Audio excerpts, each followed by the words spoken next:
Alright, what's going on, guys? It's Chef. So this is gonna be my kind of review for Black Ops 6 overall, in terms of just the multiplayer beta anyway. My overall experience and just opinions, things that I've noted. I got a list of some things right here that I'm reading. I got a list of things here, some good things, some bad things. But honestly, looking at it, there is a much larger list of good things. With that being said, I have to say, right off rip, I really like this Call of Duty, and I am super excited for this game to come out. I think that this Call of Duty is one of the most completed Call of Duties that we've gotten in the recent years anyway. After the entire campaign disaster with Modern Warfare 3, and then the multiplayer disaster with Modern Warfare 2, and Warzone even, it did irreparable damage, arguably, to Warzone. But anyway, I'm probably gonna do all the good things, and then at the end, I'll probably do some bad. First of all, the biggest change from all of the other games, the Omni movement. I think that the Omni movement is a great addition to the entire series as a whole. I always imagined Call of Duty as more of like action hero kind of game. I never really saw it as like a true military experience. There were other games that did that entire experience anyway, much better. Call of Duty has always had this kind of like Hollywood-esque style to it. The Omni movement is very fun. You don't feel like you're super slow. I'm running around with an LMG at the moment with like no movement speed buffs or anything like that. And even though it's more sluggish than all of the other ones, it still feels good. It doesn't feel painful to move my character around. It's just fun. I'm sliding all over the place. I'm sliding on the ground, and I don't need to. Even just the general like Omni movement where I can sprint in one direction, I can still maintain that speed just holding backwards or sideways or diagonally. It's very weird and a little jarring to get used to at first, but you get used to it very quickly, and it feels good. Now that I'm gonna have to go back to Modern Warfare 3 for at least, you know, the next month and a half or so, until Black Ops 6 comes out, I'm going to miss that movement. It's already been built into my muscle memory. So Omni movement, big success in my opinion. Even bad players that see clips of, you know, the rage bait and stuff like that, where they're just running in circles, swinging their aim all over the screen for no reason. Most people are not going to run into that situation where they're running into lobby after lobby where people are trying to do that to you. And if you're a good player, you still implement that movement. It's just, you know, not down to that ridiculous rage bait kind of shit that goes viral all the time. People know it gets reactions, that's why it gets uploaded. Anyway, Omni movement, for the most part, I think people enjoy. I see much more positive than negative on that. The time to kill, I think that the time to kill also feels perfect. I think if it were adjusted in any way at all, I don't think that it needs to be any faster than it is, but I also don't really feel like it needs to be any longer than it is. I think the only Call of Duty that has a longer TTK than this is Black Ops 4, and I'm pretty sure it's like just on par with Modern Warfare 3. I think maybe in certain situations it could be the connection overall, and I'll talk about that later. Maybe the connection is what's making some of that TTK feel like it's lightning fast whenever people are shooting you with no time to react versus you shooting them. I think the TTK is good. I don't think it's too fast. I don't think it's too slow. I think it's just right. The footstep audio. At first, the footstep audio felt a little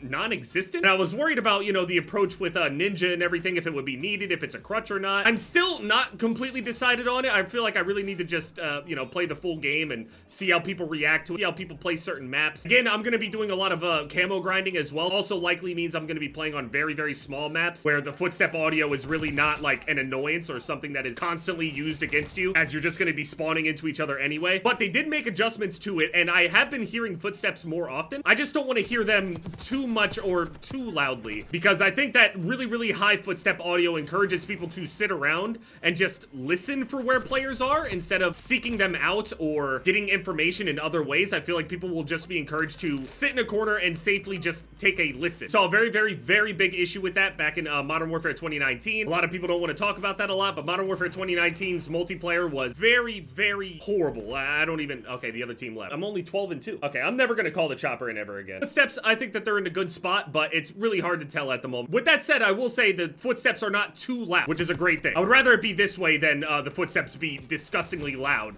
and you weren't allowed to move at all. The aim assist nerf. I think that the aim assist nerf was a good thing. I think that the aim assist nerf was needed. I think that aim assist is too strong, but I accept that, you know, that's pretty much the reality of it, you know? I'm not gonna sit there and actively play the game on a worse input. Same thing happens on other games. Like, for example, I wouldn't play a game like Battlefield on controller. I play Battlefield on mouse and keyboard. Now, I wouldn't say I'm a very good player on Battlefield, but, you know, there are games that I won't even touch a controller with, so it has nothing to do with my overall favoritism towards one of the inputs. It's more so that there is always the case that there is one input that is better than the other, depending upon the game. And 90% of the time, I choose what is best, not what I am best with. That's just how I play games. I can never really dial in my overall settings on Battlefield on controller. I just can't get it. With that said, even though I agree with the aim assist nerf, I think that this is the right direction to go in, but I don't think that this is the right implementation. I think that aim assist should be getting, you know, smaller amounts of nerfs. And again, if you're a controller player, if you're a good controller player, aim assist nerfs really won't hurt you very much. In fact, against other controller players, it will help you. If you're a better controller player and you're able to aim with weaker aim assist, the skill gap is going to become larger. And in a game like Call of Duty where skill gap and skill expression is not really, you know, it doesn't have the greatest depth, there are a few things that separate the players, but other games it's much more obvious and deep. At the end of the day, it's just Call of Duty. Shit is not hard, but something can be easy and people can still be better than you at. I don't think the way that they approached the aim assist nerf was correct. So what I mean by that is I don't think that they should have made it so the aim assist just completely turns off when you get into range. I think it's about 3 or 4 meters and the aim assist will shut completely off. Now, I don't absolutely hate the change. I'd rather it be in the game like it is as is, but I think that there's a better way for them to do it. Personally, I think that the aim assist should just be weaker overall, and I think that the aim assist should always be active no matter the range. I think that the rotational and regular aim assist should always be on. It should at no point turn off other than like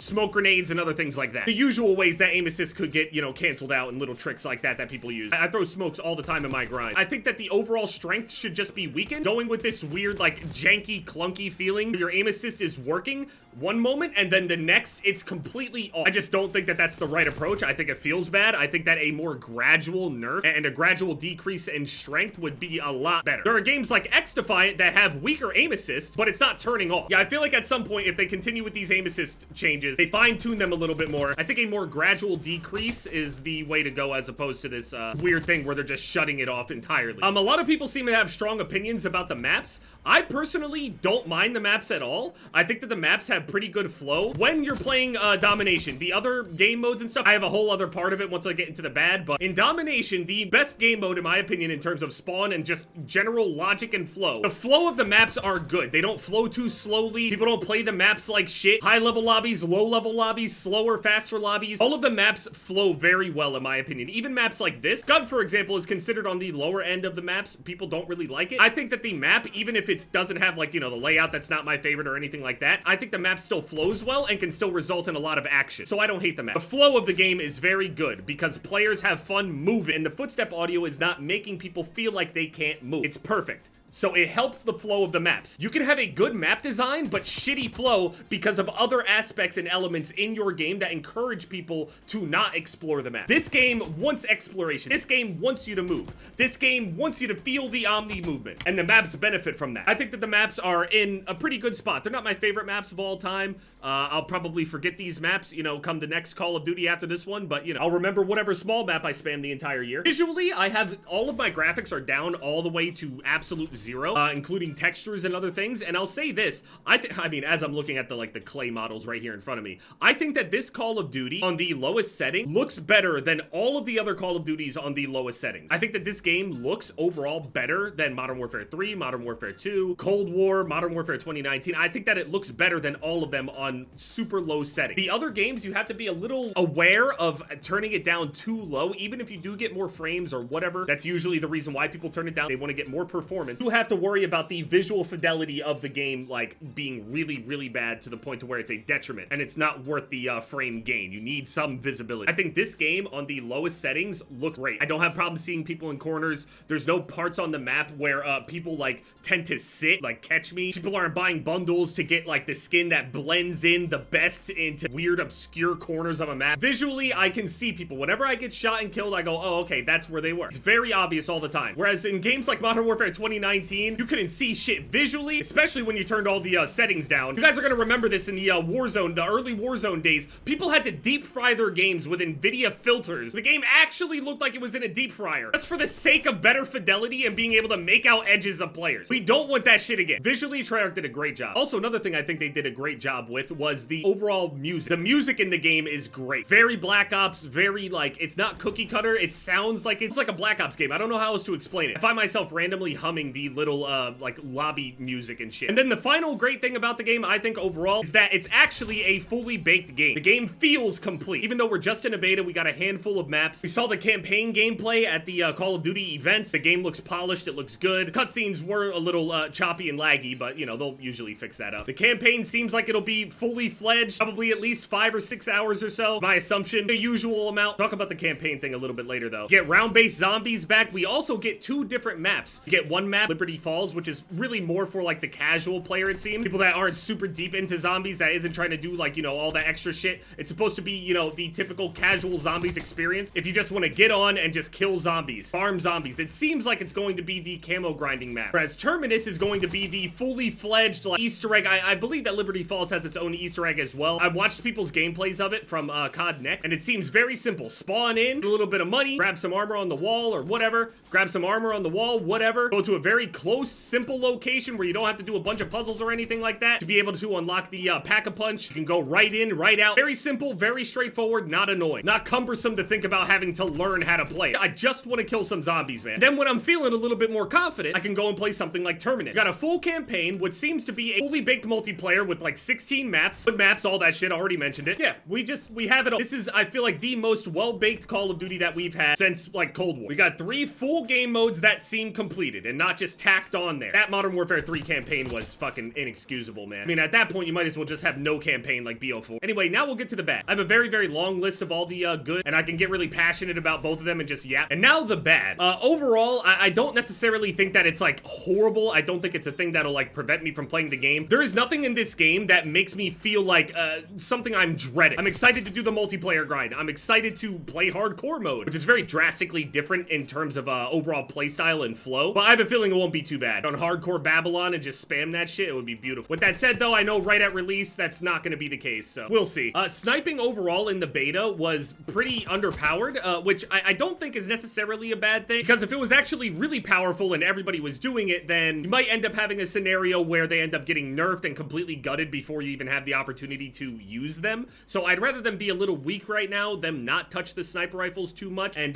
we'll see what we're left with once the full game comes out and we have a better idea of, you know, what the other sniper rifle acts like overall. What is the fast sniper equivalent to the LR762? Is there a faster sniper rifle than this? Because I'm under the impression that usually they end up having a semi-auto sniper, which can end up being like a 2-shot, or a semi-auto sniper that can be a 1-shot in the upper chest. That's the case here with this SVD. It's a 1-shot in the upper chest. Then they have a heavy sniper rifle that's on the slower side, but is very consistent. And then they have a slightly faster sniper rifle, which is usually a bolt action as well, but it is slightly weaker. I want to see what that sniper rifle is in this game, because I'm under the impression that there should be a third sniper rifle at least that is a bolt action that is slightly faster than this, and we'll see how that, you know, works out overall. But with the current setup and shit, the LR762, it's not a horrible sniper rifle, but it just felt extremely weak in comparison to the other, you know, avenues of just play in general. If it was truly strong, I wouldn't get frustrated and then go and swap over to something I know I would do better on. I spent probably 70% of this entire beta using a red gun instead of sniping. I just was having a better time. I was having more success. It was just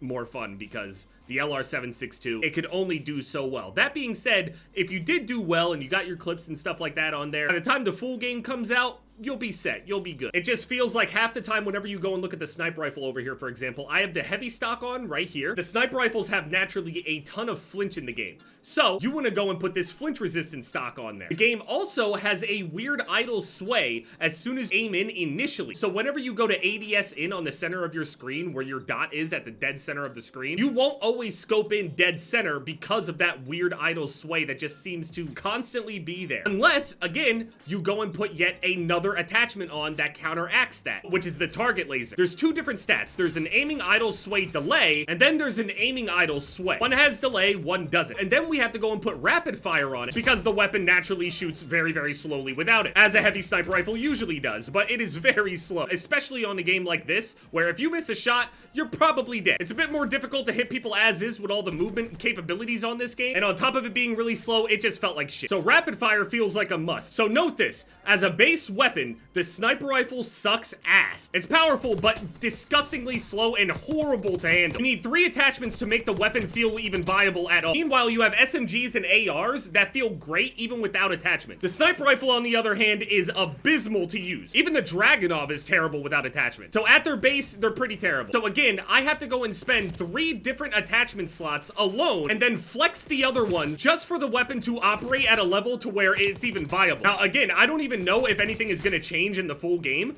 I'm under the impression that these might be all of the attachments for these weapons. Probably the max level overall for the weapon, 44. Unless there are more attachments I don't know about. That's a possibility, but yeah, sniper rifles are just kind of whatever right now. I don't really expect that to change overall, though, to be honest with you. The packet burst issues that a lot of people are having, I don't really have it that often. I get it sometimes, but not enough for me to really care about, you know, trying to fix it or complain about it or whatever. Packet burst is still happening, and it's very, very bad marketing overall, because I've seen multiple clips with thousands of likes on them and replies and shit talking about how bad the connection is and how bad the packet burst is and how unplayable it is. It has to be fixed. Again, it's not happening to absolutely everybody, but is happening to quite a few people. People with high-end rigs, low-end rigs, consoles, it's all over. They definitely need to keep looking at that. But again, I'm not that knowledgeable on what is causing that or how to fix it or whatever. I just have to hope that they fix it. I kind of got into this in my video recently, my last Black Ops 6 video, but solo play in Black Ops 6 under the current skill-based matchmaking system is not good. The system is not kind to you. The system wants you to play in parties, and I believe that the overall reason for this is because they want more people to be playing more often. I went into a ton of detail about this. I'm not going to sit there and, you know, harp on it or whatever, but basically, if you're a solo player, you're probably going to have a worse time overall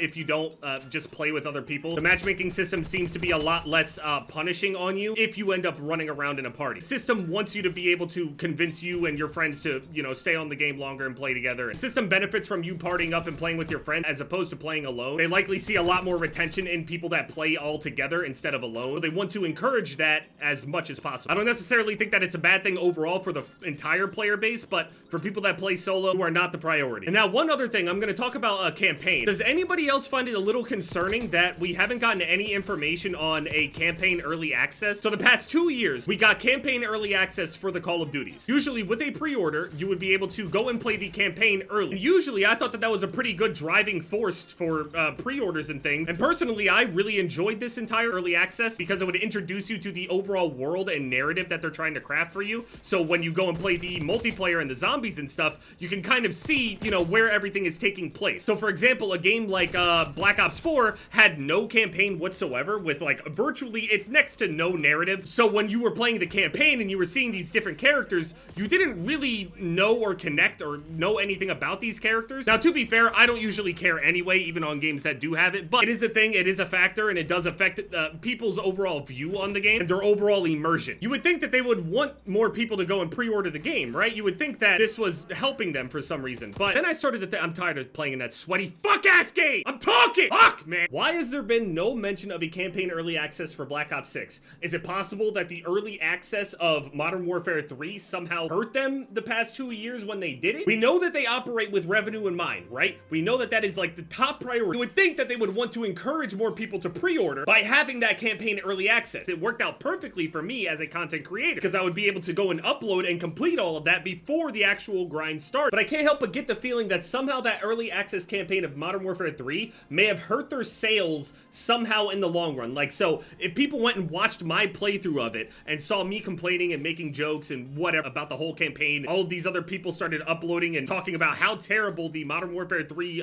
campaign was just slapped together. Even though I really do enjoy Modern Warfare 3, that it was very, very bad. Did all of that negative attention before the game came out at the point to where people could cancel their pre-orders? Did they see like a sharp decline in pre-orders maybe at that time? Now, it might be a little extreme for people to, you know, completely cancel a pre-order based on just a campaign, because I feel like people buy Call of Duties for much more than just a campaign. But it might be, I mean, it must have hurt their sales in some way, shape, or form. Now, with that said as well, is it possible that they're not confident in what Treyarch has made for the campaign? Is it not fully cooked? Is it not a full campaign? Is there something wrong with it? Why would they not be confident in it? Or do they just not want to take the chance at all whatsoever? Are they not convinced that it's good enough for people to pre-order? Are they convinced that somehow the campaign is not made well enough or something that would cause people to cancel pre-orders again? I don't see that. It just seems odd to me. It doesn't make sense that we haven't gotten an announcement. And at first I was thinking, you know, oh, it makes sense for us to wait until COD Next.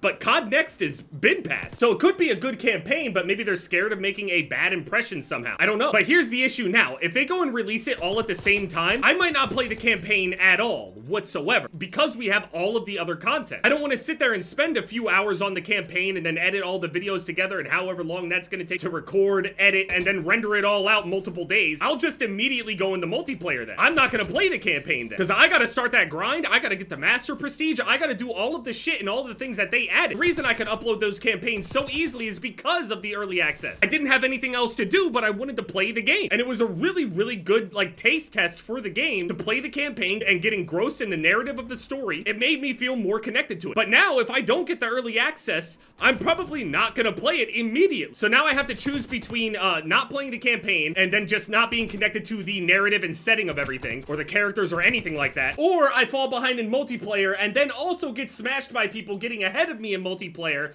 and then skill-based matchmaking compounding on top of that as a solo player. Just beat my ass on top of that. Yeah, I think that's pretty much everything though. I'm sure a couple other details could come to mind or whatever. Again, it's also just the beta. The game could be a little different by the time it comes out, but I think for the most part, most things are pretty set in stone. I'm very excited for this Call of Duty, very optimistic, very excited to go and do this whole multiplayer grind, play the zombies grinds. I get in these modes and moods whenever I'm in the middle of doing those grinds for a few days until the, you know, I get the mastery camo, whether it takes a week or however long it takes, depending on whatever my pace is. I look forward to those times where everything is completely automatic. I'm sitting there just like watching a stream or football or something over on the other side, on the other screen, as I'm just like, I'm not even thinking about the zombies. I'm just like running in circles, shooting them. Bunch of things are popping up on my screen. I love that shit. I love the like passive grind. I really, really enjoy that. So I'm looking forward to that in the zombies mode. I think that the camos look good as well. They're not entirely special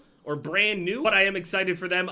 Okay, no, I will actually say this. I am dreading the camo grind in Warzone, but that's not really Black Ops 6. I'll for sure do that grind last. I'll do the multiplayer grind first, then the zombies grind, then I'll do the Warzone grind. Personally, I think it's gonna be a good year. Let me know what you guys think down in the comment section, and yeah, it's been Jeff, guys.